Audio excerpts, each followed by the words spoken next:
ഓ സുഹൃത്തുക്കളെ, ഇതുപോലെ നബി സല്ലല്ലാഹു അലൈഹി വസല്ലം തങ്ങൾ പറഞ്ഞു, ഇമാം ബുഖാരി റിപ്പോർട്ട് ചെയ്ത ഹദീസിൽ കാണാം, ഒരാൾ രാവിലെ തന്നെ ലാ ഇലാഹ ഇല്ലല്ലാഹു വഹ്ദഹു ലാ ശരീക ലഹ് ലഹുൽ മുൽക്കു വലഹുൽ ഹംദ് വഹുവ അലാ കുല്ലി ഷൈഇൻ ഖദീർ, രാവിലെ 100 പ്രാവശ്യം ഒരു മനുഷ്യൻ ചൊല്ലിയാൽ ആ ചൊല്ലിയ മനുഷ്യന് 10 അടിമകളെ മോചിപ്പിച്ച പ്രതിഫലമാണ്. ഒരടിമയെ മോചിപ്പിച്ചാൽ തന്നെ നരകത്തിൽ നിന്ന് കാവലാണ്. 10 അടിമകളെ മോചിപ്പിച്ച പ്രതിഫലമാണ്. അതിൻ്റെ പുറമെ അവന് 100 നന്മകൾ രേഖപ്പെടുത്തുകയാണ്, 100 തിന്മകൾ അവൻ്റെ ഏടുകളിൽ നിന്ന് മായ്ച്ചു കളയുകയാണ്. അതിൻ്റെ പുറമെ ഹിർസം മിനശ് ശൈത്താൻ,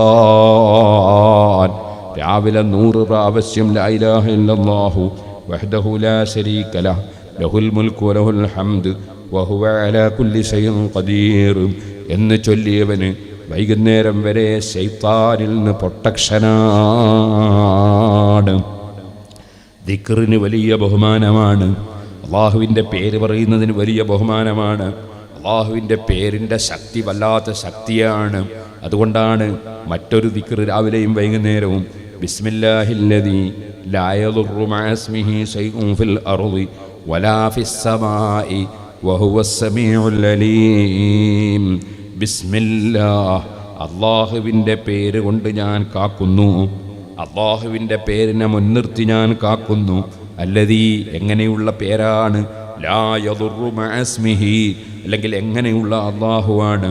അവൻ്റെ പേരോടുകൂടി ഇവിടെ ഒരു വസ്തുവിനും ഒരു ചുക്കും ചെയ്യാൻ കഴിയില്ല. അള്ളാഹുവിൻ്റെ ഇസ്മിനെ, അള്ളാഹിൻ്റെ പേരിനെ നേരിടാൻ ഇവിടെ ഒരു ശക്തിക്കും ഒരു വ്യക്തിക്കും കഴിയൂല. ലാ യദുറു മഅ ഇസ്മിഹി ശൈഉൻ ഫിൽ അർളി, ഈ ഭൂമിയിലുള്ള ഒരു വസ്തുവിനും അല്ലാഹുവിൻ്റെ പേര്, ആ പേരിനെ നേരിടാൻ കഴിയൂല. ലാ യദുറു മഅ ഇസ്മിഹി, അവൻ്റെ പേരോടുകൂടി ബുദ്ധിമുട്ടുണ്ടാക്കൂല. ശൈഉൻ ഫിൽ അർളി, ഭൂമിയിലുള്ള ഒന്നും ബുദ്ധിമുട്ടുണ്ടാക്കൂല. വലാ ഫിസ് സമാ, ഉപരിമണ്ഡലത്തിലേത് നക്ഷത്രങ്ങളോ ഏത് വസ്തുക്കളുണ്ടെങ്കിലും അതിൻ്റെ ഒരു ശകുനവും അതിൻ്റെ ഒരു ദോഷവും അതിൻ്റെ ഒരു ഭവിഷ്യത്തും അള്ളാഹിൻ്റെ പേരോടുകൂടെ ഒന്നും ഇവിടെ ആർക്കും ഫലിക്കൂല. അള്ളാഹുവിൻ്റെ പേരിനെ നേരിടാൻ കഴിയുന്ന ദുശക്തികളില്ല. ബിസ്മില്ലാഹില്ലദീ ലാ യദുറു മഅ ഇസ്മിഹി ശൈഉൻ ഫിൽ അർളി വലാ ഫിസ് സമാഇ വഹുവസ് സമീഉൽ അലീം. അള്ളാഹുവിൻ്റെ ഒരു പേരാണ് ഹു. ഹു എന്നത് അള്ളാഹുവിൻ്റെ ഒരു പേരാണ്. അതാണ് വഹുവ എന്ന് പറഞ്ഞതും അത് തന്നെയാണ്. വഹുവ അല്ലാഹു തആല അസ്സമീഉൽ അലീം. അവനെല്ലാം സ്വന്തം തന്നെ കേൾക്കുന്നവനാണ്. നമ്മൾ കേൾക്കും പോലെയോ മറ്റുള്ളവർ കേൾക്കും പോലെയോ മറ്റൊരാൾ അല്ല കേൾപ്പിച്ചിട്ട് കേൾക്കുന്നവരാണ് നമ്മൾ. അല്ല അങ്ങനെയല്ല, അവൻ സ്വന്തം തന്നെ എല്ലാം കേൾക്കുന്നവനാണ്. അൽ അലീം, അവൻ സ്വന്തമായി തന്നെ എല്ലാം അറിയുന്നവനാണ്. ലോകത്ത് ഏത് മലക്കിനെന്ത് വിവരമുണ്ടോ, ഏത് നബിക്ക് ഏത് വിവരം കിട്ടുന്നുണ്ടോ, ഏത് വലിയന് ഏത് വിവരം കിട്ടുന്നുണ്ടോ, ഏത് ജിന്നിനോ ഇൻസിനോ ഏത് ശാസ്ത്രജ്ഞനോ അല്ലാത്തവനോ എന്ത് വിവരം കിട്ടുന്നുണ്ടെങ്കിലും അത് അല്ലാഹ് കൊടുക്കുന്ന വിവരമാണ്. അല്ലാഹുവിൻ്റെ ഏതങ്ങനെയല്ല.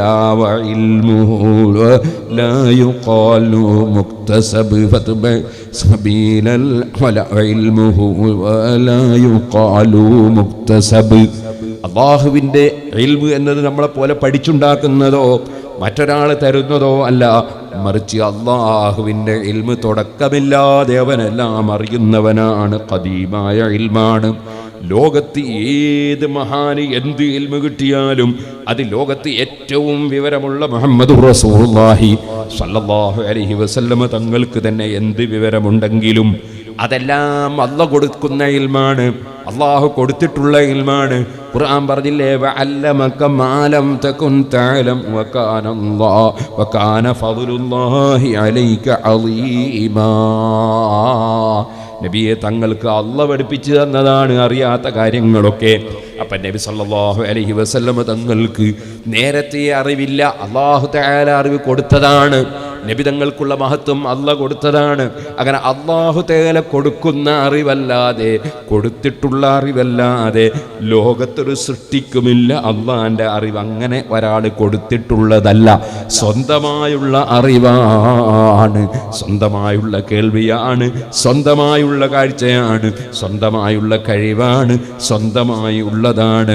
അവൻ്റേതെല്ലാം സ്വന്തമാണ്. ഹുവൽ ഗനി, ആരിലേക്കും അവൻ ആവശ്യമില്ല, ആരും അവൻ ആവശ്യമില്ല. അതേ സമയം അല്ലാഹു സമദ്, അല്ലാഹുവിലേക്ക് ആവശ്യമില്ലാത്ത ഒരു സൃഷ്ടിയും ഇല്ല.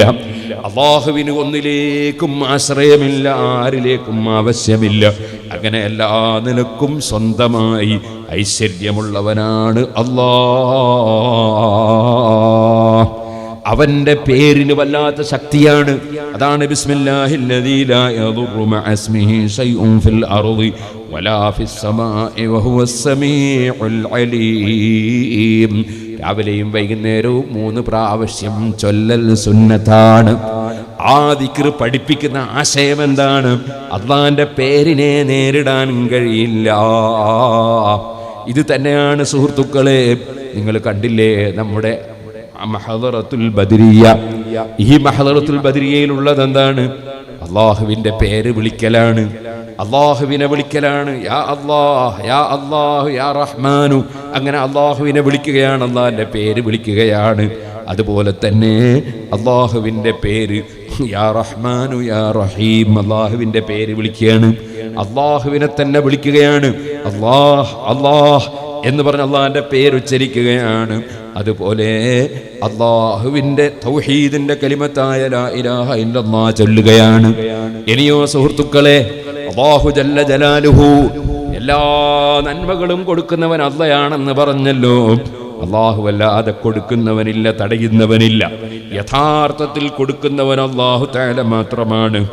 ആര് മുഖേന നമുക്ക് എന്ത് കിട്ടിയാലും, അത് മരുന്ന് മുഖേന കിട്ടിയാലും, ഡോക്ടർ മുഖേന കിട്ടിയാലും, ഭരണാധികാരി മുഖേന കിട്ടിയാലും, ഉദ്യോഗസ്ഥൻ മുഖേന കിട്ടിയാലും, ധനികൻ മുഖേന കിട്ടിയാലും, അതേ പണ്ഡിതൻ മുഖേന കിട്ടിയാലും, മലക്കുകൾ മുഖേന കിട്ടിയാലും, ഔലിയാക്കളോ സാലിഹീങ്ങളോ അമ്പിയാക്കളോ ആര് മുഖേന എന്ത് കിട്ടിയാലും കൊടുക്കുന്നവൻ ഒന്നേ ഉള്ളൂ, അവനാണ് അല്ലാഹ്. ആ അല്ലാഹു തആല നന്മയുടെ നിമിത്തങ്ങളായി പലരെയും സൃഷ്ടിച്ചിട്ടുണ്ട്. തിന്മകളുടെ നിമിത്തമായും പലരെയും അല്ലാഹു സൃഷ്ടിച്ചിട്ടുണ്ട്.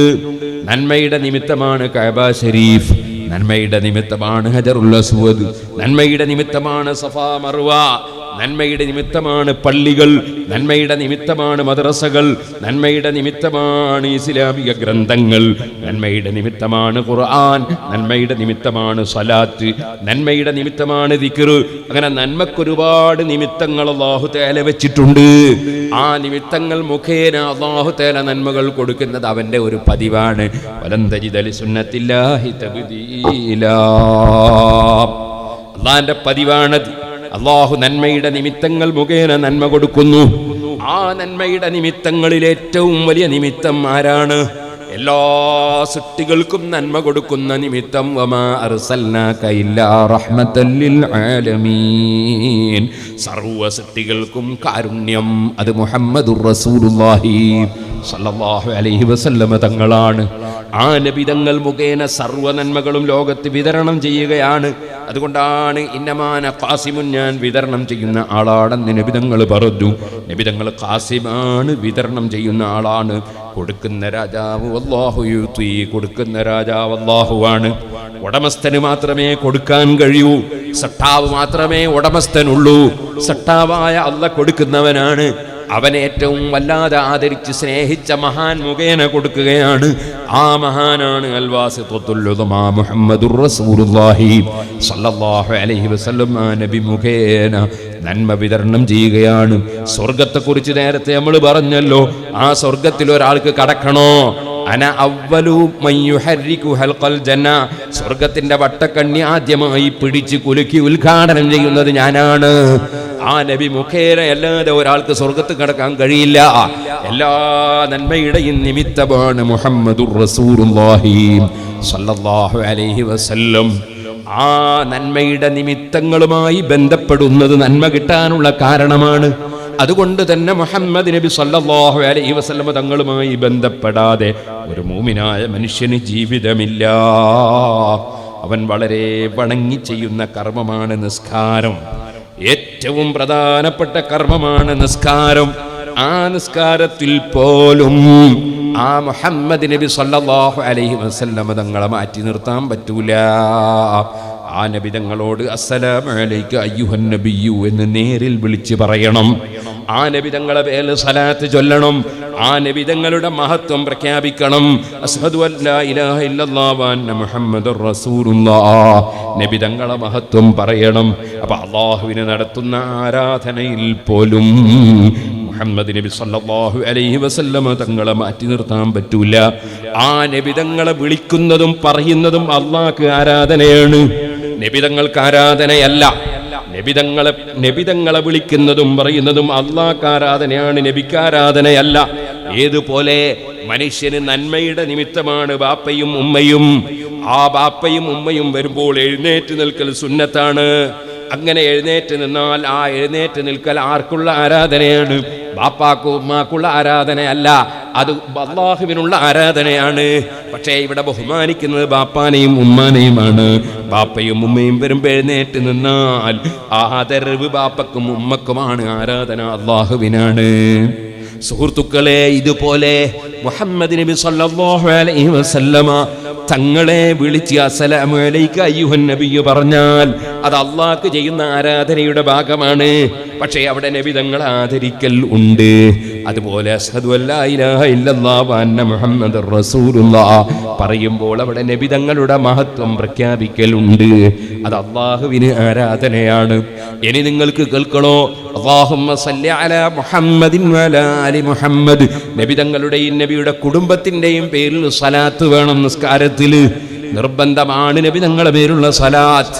ആ സ്വലാത്ത് ചൊല്ലുന്നത് നബി തങ്ങളെ ബഹുമാനിക്കലാണ്. പക്ഷേ അതും അല്ലാഹ്ക്കുള്ള ആരാധനയാണ്. അവന്റെ ഹബീബിനെ ബഹുമാനിക്കുന്നത് അല്ലാഹുവിനുള്ള ആരാധനയാണ്. ഇനി നിങ്ങൾക്ക് കേൾക്കണോ? മുസ്ലിമായ മനുഷ്യനങ്ങ് ജീവിച്ച് മരിച്ചാ പോരാ. ആ മുസ്ലിമായ മനുഷ്യൻ സാന്ത്വന പ്രവർത്തനം നടത്തുന്നവനാകണം. അവൻ മറ്റുള്ളവരോട് അലിവുള്ളവനാകണം. ഇന്ന് രാവിലെ മുത്തഅല്ലിമീങ്ങൾക്ക് ഞാൻ മിസ്കാത്ത് ഓതിക്കൊടുത്തപ്പോ അതേ ആ മിസ്കാത്തിൽ പ്രത്യേകം ഒരു അധ്യായം തന്നെയുണ്ട്.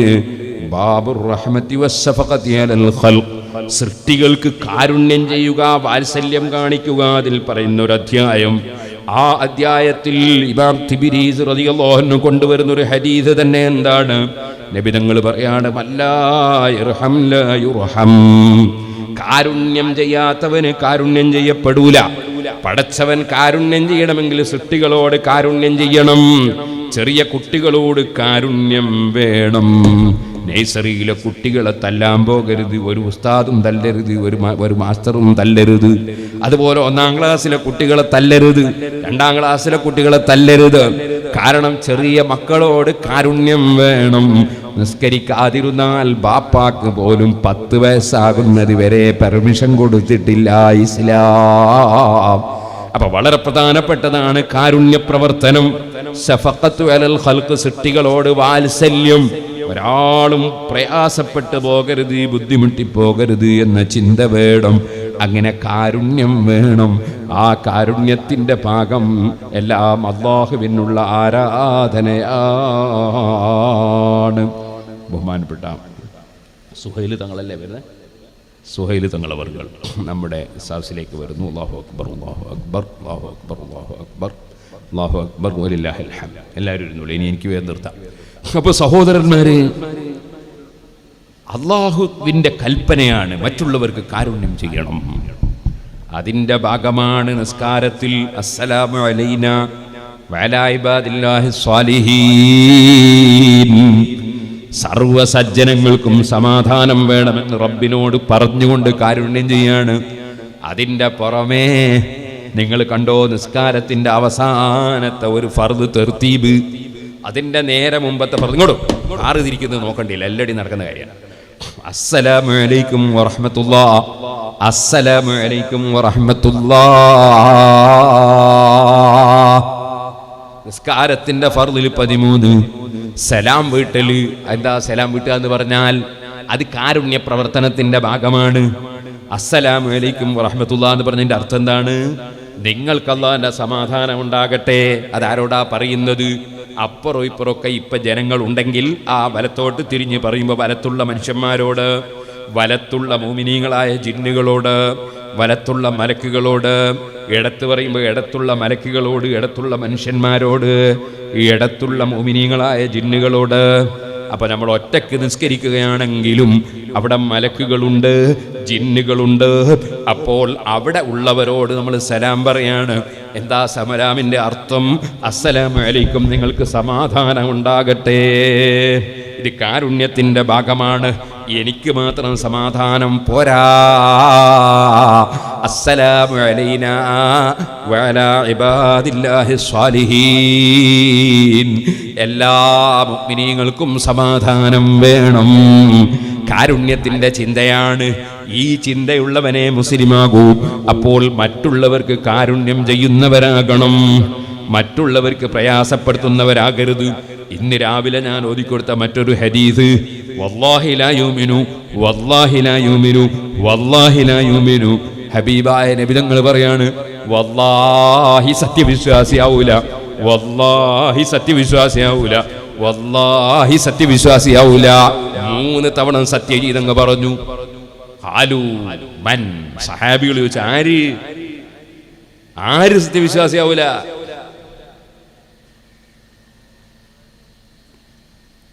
ലാ യുഅ്മിനു, സത്യവിശ്വാസിയാവൂല. മൻ ലാ യഅ്മനു ജാറുഹു ബവായിഖഹ്, അവന്റെ അയൽവാസി അവനെ കൊണ്ടൊരു ശല്യം ഉണ്ടാവൂല എന്ന് അയൽവാസിയുടെ മനസ്സിൽ അവനെ കൊണ്ടൊരു ഭവിഷ്യത്തും സംഭവിക്കൂല, എൻ്റെ അയൽവാസിയെ കൊണ്ട് എനിക്കൊരു പ്രശ്നം ഉണ്ടാവില്ല എന്ന് തൊട്ടടുത്ത വീട്ടുകാരൻ നിന്നെ സംബന്ധിച്ച് വിശ്വസിക്കുമ്പോൾ മാത്രമേ നീ മൂമിനാവുള്ളൂ. അയൽവാസിക്കൊരു ശല്യം ഉണ്ടാകാൻ പാടില്ല. അയൽവാസി എന്ന് പറഞ്ഞാൽ എത്ര ആളാ? 40 വീട് അയൽവാസികളാണ്. 4 ഭാഗത്തും 40 വീട്. 40 പേർക്കാർക്കും നിന്നെ കൊണ്ട് ഒരു ശല്യം ഉണ്ടാവില്ലെന്ന് അവരുടെ മനസ്സിൽ വിശ്വാസം ആർജിക്കാൻ കഴിയണം. അപ്പോഴാണ് നീ ഒരു മൂമിനാകുന്നത്. എന്തൊരു മതമാണ് ഇസ്ലാം! എന്തൊരു ആശയമാണ് ഇസ്ലാം! അപ്പോൾ സുഹൃത്തുക്കളെ, എല്ലാവർക്കും കാരുണ്യം, സാന്ത്വനം, കാരുണ്യം അത് നിറച്ചു കളയേണ്ട കാര്യമാണ്. അത് ഇസ്ലാമിൻ്റെ ഒരു ഭാഗമാണ്. അത് എത്രയോ ഹദീസുകളിൽ നബി സല്ലല്ലാഹു അലൈഹി വസല്ലമ തങ്ങളത് പറയണം. എല്ലാവരോടും കാരുണ്യം വേണം. മറ്റൊരു ഹദീസിന് രാവിലെ ഞാൻ ഓതിക്കൊടുത്തത്, ആയിഷ ബീവി റളിയല്ലാഹു അൻഹയുടെ അടുക്കൽ യാചിക്കാൻ വേണ്ടി ഒരു സ്ത്രീ വന്നു. 2 പെൺകുട്ടികളുണ്ട് കൂടെ. ആയിഷ ബീവി റളിയല്ലാഹു അൻഹ അടുത്ത് ഒന്നും കൊടുക്കാനില്ല, ഒറ്റ കാരക്കുണ്ട്. ആ കാരക്ക കൊണ്ടുപോയി ആ സ്ത്രീക്ക് കൊടുത്തു.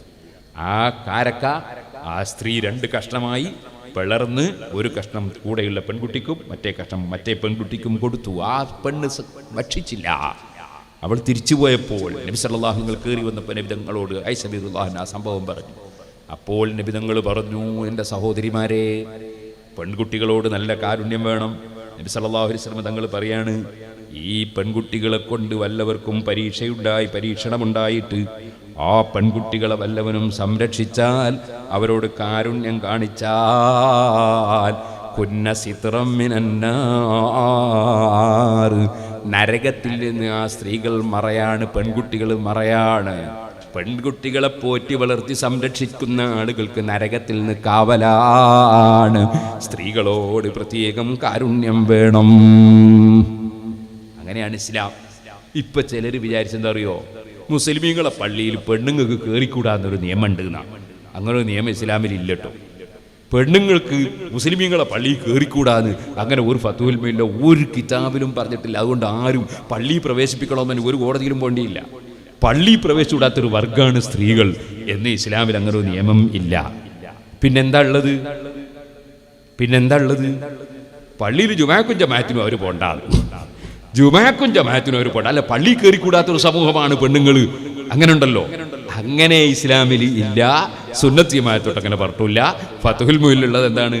ഫത്ഹുൽ മുഈനിലുള്ള ഹൈലുള്ള സമയത്ത് പെണ്ണുങ്ങൾക്ക് പള്ളി കയറിക്കൂടാ, ജനാബത്തുള്ള സമയത്ത് പുരുഷന്മാർക്കും കയറിക്കൂടാ, കുളി നിർബന്ധമായാൽ 2 കൂട്ടർക്കും കയറിക്കൂടാ എന്നല്ലാതെ പെണ്ണുങ്ങൾക്ക് പള്ളി കയറിക്കൂടാ അങ്ങനെ ഒരു നിയമം ഇസ്ലാമിലില്ല. അതുകൊണ്ട് പള്ളി പ്രവേശനം എന്നും പറഞ്ഞിട്ട് ആരും ഒരു കോടതിയിലും പോകേണ്ട ആവശ്യമില്ല. ഒരു വക്കീലിനെയും കാണിയില്ല. വെറുതെ നേരം പോകണം. പള്ളിയിൽ പ്രവേശിച്ചുകൂടാത്തൊരു വർഗ്ഗമാണ് പെണ്ണുങ്ങൾ. അങ്ങനെ ഇസ്ലാമിൽ ഇല്ല. സുന്നത്ത് ജമാഅത്തിൽ അങ്ങനെ പറഞ്ഞില്ല. പിന്നെ ജുമാ ജമാഅത്തിന് പെണ്ണുങ്ങൾ പോകണ്ടാണ്. അത് പെണ്ണുങ്ങളോടുള്ള കാരുണ്യമാണ്. കാരണം രാവിലെ 5 മണിക്ക് സുബിയാണ്, 4:30 മണിക്ക് തന്നെ ടോർച്ച് അടിച്ചിട്ട് ഓരോ ചെറുപ്പക്കാർ പള്ളിയിൽ പോവാണ്. നിങ്ങളൊന്ന് ആലോചിച്ച് നോക്ക്, ഒരു 21 വയസ്സുള്ള ഒരു പെൺകുട്ടി ടോർച്ച് അടിച്ചിട്ട് സുബൈക്ക് ഇങ്ങനെ പള്ളിയിൽ പോവാണെങ്കിൽ അതിന്റെ മുസീബത്ത് പിന്നെ പറയണം.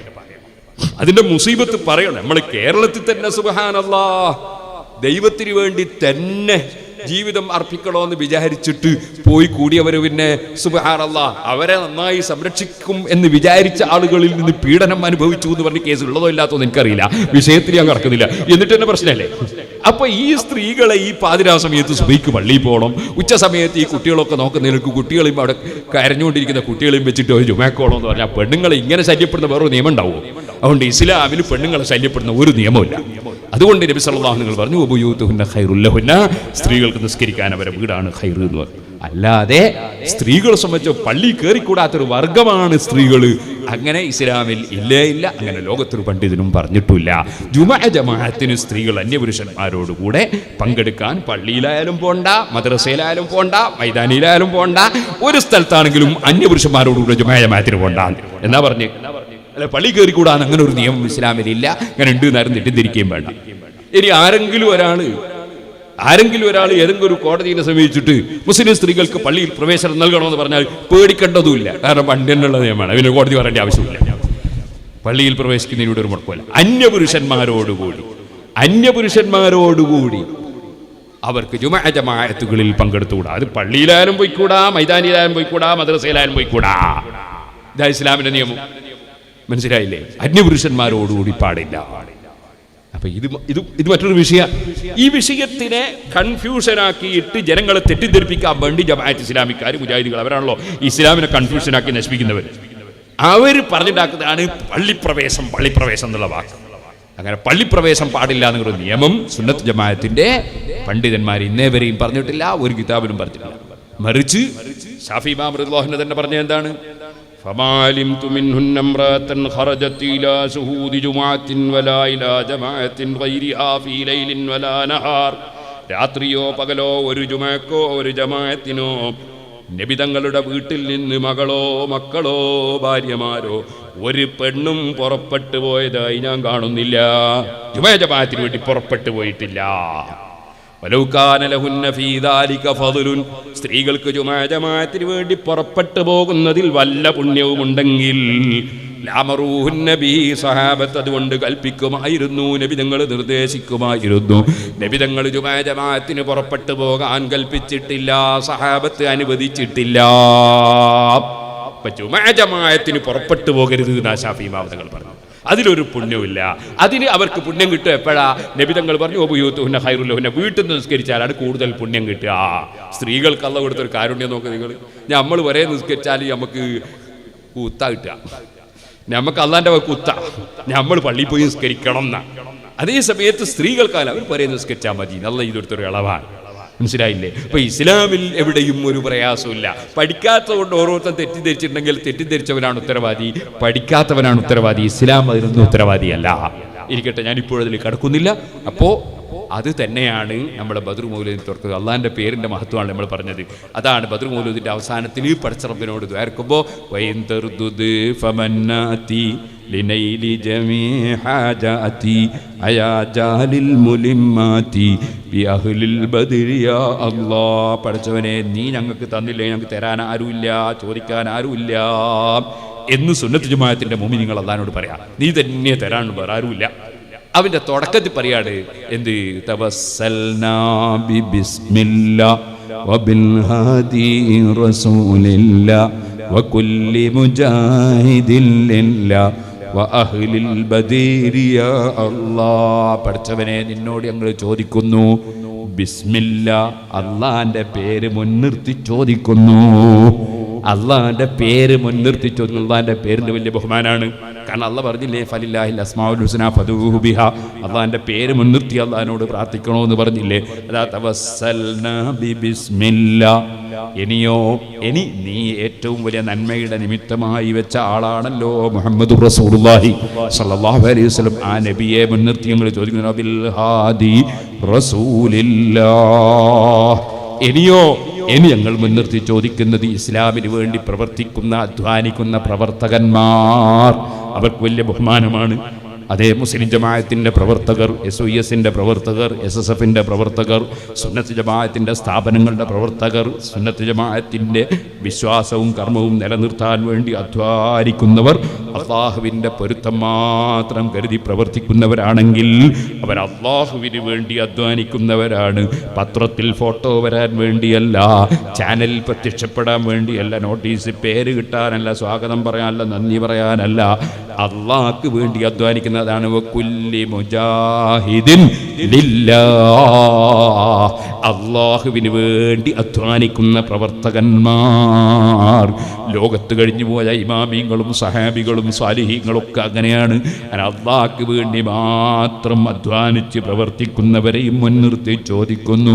അതിൻ്റെ മുൻപന്തിയിലുള്ളവരാണ് വാഹിലിൽ ബദിരി യാ അല്ലാഹ്, ബദിരീങ്ങൾ അള്ളാഹിൻ്റെ പൊരുത്തത്തിന് വേണ്ടി മാത്രം അധ്വാനിച്ചവരാണ്. അവരെയും മുൻനിർത്തി ചോദിക്കുന്നത് അള്ളാഹുവിനോട്. ഈ മഹാന്മാരെ അടയാളനൊക്കെ എന്താണ് മഹദറത്തുൽ ബദരിയ എന്ന് പറഞ്ഞാൽ? അതിലുള്ള വിഷയങ്ങൾ അള്ളാഹുവിൻ്റെ പേര്, മറ്റൊന്ന് പരിശുദ്ധ ഖുർആനോദല്, ഫാത്തിഹോദല്, ഫാത്തിഹ ഓതിയാൽ തന്നെ ദുആ ഇജാബത്തിരുന്ന കാര്യമാണ്. പിന്നെ അതിലുള്ളത് അള്ളാഹിൻ്റെ പേര് വിളിക്കല്, പിന്നെ അതിലുള്ളത് സലാത്ത്, പിന്നെ അതിലുള്ളത് സലാമ്, പിന്നെ അതിലുള്ളത് ബദരീങ്ങളുടെ പേര് പറയല്, ബദരീങ്ങളെ തവസ്സുലാക്കി റബ്ബിനോട് ദുആർക്കല്. ഇതൊക്കെയാണല്ലോ മഹദറത്തുൽ ബദരിയയിലുള്ളത്. എല്ലാം അല്ലാഹുവിൻ്റെ അടുക്കൽ വലിയ പുണ്യമുള്ള സംഗതിയാണ്. അതുകൊണ്ട് മഹദറത്തുൽ ബദരിയ എല്ലാ സ്ഥലത്തും തുടങ്ങണം, എല്ലാ സ്ഥലത്തും നടത്തണം, എല്ലാ സ്ഥലത്തും മഹദറത്തുൽ ബദരിയക്ക് വേണ്ടി പ്രചരണം നടത്തണം. നമ്മുടെ സാന്ത്വന പ്രവർത്തനങ്ങൾ വളരെ കൂടുതൽ സജീവമാക്കി സാധുക്കളെ സഹായിക്കണം, സഹകരിക്കണം. അല്ലാഹു തആല നമുക്ക് എല്ലാവർക്കും അല്ലാഹു പൊരുത്തപ്പെട്ട നിലയ്ക്ക് ജീവിച്ച് മരിക്കാൻ തൗഫീഖ് നൽകുമാറാകട്ടെ. അല്ലാഹുവിൻ്റെ പൊരുത്തത്തിലായി ജീവിച്ച് മരിക്കുന്ന സാലിഹീങ്ങളിൽ അല്ലാഹു നമ്മയും നമ്മോട് സഹകരിക്കുന്ന എല്ലാവരെയും ഉൾപ്പെടുത്തി തരുമാറാകട്ടെ. റബ്ബനാ ആതിനാ ഫിദ്ദുനിയ ഹസന വഫിൽ ആഖിറതി ഹസനതൻ വഖിനാ അദാബന്നാർ. അർഹമർ റഹീമിനായ റബ്ബേ, ഈ സദസ്സിൽ ബഹുമാനപ്പെട്ട തങ്ങളവറുകൾ നടത്തുന്ന ദുആക്കും അതുപോലെ ഞങ്ങളുടെ സദസ്സുകളിൽ നടക്കുന്ന എല്ലാ ദുആകൾക്കും നീ ഇജാബത്ത് തരണം റഹ്മാനെ. ഈ പരിപാടി സംഘടിപ്പിച്ചവർക്കും ഇതിനോട് സഹകരിച്ചവർക്കും ഇവിടെയുള്ള എല്ലാ ആളുകൾക്കും എല്ലാ ഖൈറും വർദ്ധിപ്പിക്കണം റഹ്മാനെ. അല്ലാഹുവേ, ഞാനിവിടെ വന്നപ്പോൾ കുറ്റ്യാടി സിറാജുൽ ഹുദയിലേക്ക് നേർച്ചകളും സംഭാവനകളും തന്ന പലരുമുണ്ട്, അതുപോലെ പല സ്ഥലങ്ങളിലുമുണ്ട്. ആര് എന്ത് ഉദ്ദേശം വെച്ച് നേർച്ച ചെയ്തവരുണ്ടോ, സദഖ ചെയ്തവരുണ്ടോ, അവർക്കതിൻ്റെ ഫലം നൽകണം റഹ്മാനെ. അല്ലാഹുവേ, ഞങ്ങളിൽ നിന്ന് മരിച്ചുപോയ മുഴുവൻ ആളുകളുടെയും ഖബറിനെ നീ സന്തോഷത്തിലാക്കണം റഹ്മാനെ. ഞങ്ങളുടെ നാട്ടിൽ നിന്ന് മരിച്ചുപോയവർ, വീട്ടിൽ നിന്ന് മരിച്ചുപോയവർ, SSFൻ്റെ secretary, general secretary, state general സെക്രട്ടറിയുടെ ബാപ്പ ഇന്ന് മരണപ്പെട്ടുപോയി. അതുപോലെ നമ്മുടെ കുമ്മോൾ ഇബ്രാഹിം സഖാഫിയുടെ ബാപ്പയുടെ അനുജൻ്റെ മകൻ ഇന്നലെ പെട്ടെന്ന് മരിച്ചുപോയി. അല്ലാഹുവേ, അതുപോലെ മരിച്ചുപോയ എല്ലാ ആളുകളുടെയും, ഞങ്ങളിൽ നിന്ന് മരിച്ചുപോയ എല്ലാ ആളുകളുടെയും ഖബറിൽ നീ സന്തോഷം നൽകണേ റഹ്മാനെ. ഞങ്ങൾക്കെല്ലാം നിൻ്റെ പൊരുത്തത്തിൽ ദീർഘായുസ്സും ആഫിയത്തും തൗഫീഖും വർദ്ധിപ്പിക്കണം റഹ്മാനെ. അല്ലാഹുവേ, ഈ സദസ്സും ഞങ്ങളെല്ലാ സദസ്സുകളും നീ ഖബൂൽ ചെയ്യണം റഹ്മാനെ.